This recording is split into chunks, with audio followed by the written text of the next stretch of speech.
What's up guys, Sir Mix here. On this video, we'll be reviewing the RINGKE case for Redmi Note 10 Pro. So they provided a RINGKE surprise gift card voucher. So how to claim? So you need to contact the live chat support to get your gift. So i-scratch lang natin to guys mamaya. So open na natin yung package.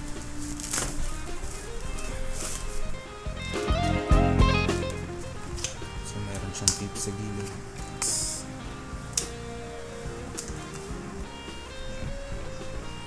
So eto guys yung case nya. So black bumper, transparent yung middle part. So meron siyang protector na kailangan tanggalin.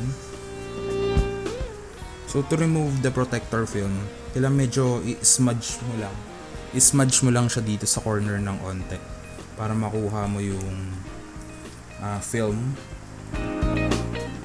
So yan, tanggalin na natin. So sa back meron siyang isa, tapos dun sa mismong likod pa ng... So yan guys, nakuha ko rin siya.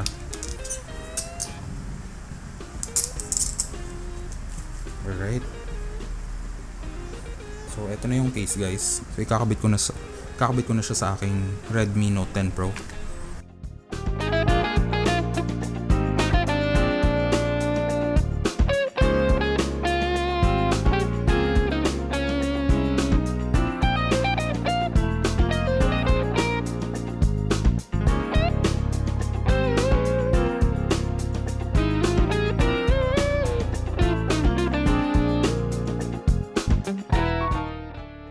As you can see, pag nilapag ko yung mismong phone, hindi gagasgas yung lens niya doon sa mismong platform.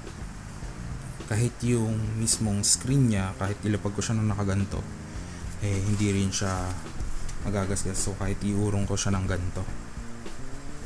So very sturdy yung kabit niya, yung grippings. So, tapos yung power button, nakalubog. So walang magiging problema kung naka finger unlock kayo. Tapos yung volume up and volume down, very clicky. So very good yun. So all in all, siguro kung i-rate ko siya 10 out of 10 dahil na-reach niya yung aking expectation. At the same time, meron pa siya mga previous like yung gift code or ano bang tawag dito, wrist strap coming from RINGKE. So very good yun. Napakaganda ng packaging actually. Tapos yun. So ang tawag pala dito guys is paracord strap. So ito ay freebie pag bumili kayo ng RINGKE case. Ini-scratch ko na siya. So ang nakuha ko is 60 peso gift voucher from RINGKE. Makakalas ako ng 60 peso on my next item. So I would like to thank RINGKE for this gift voucher. So baka naman. So yun lang guys, sana nakatulong. So if ever you're new on my channel, please subscribe and like this video as a support for this channel. So again, this is Sir Mix of mixgamingph. See you on my next video.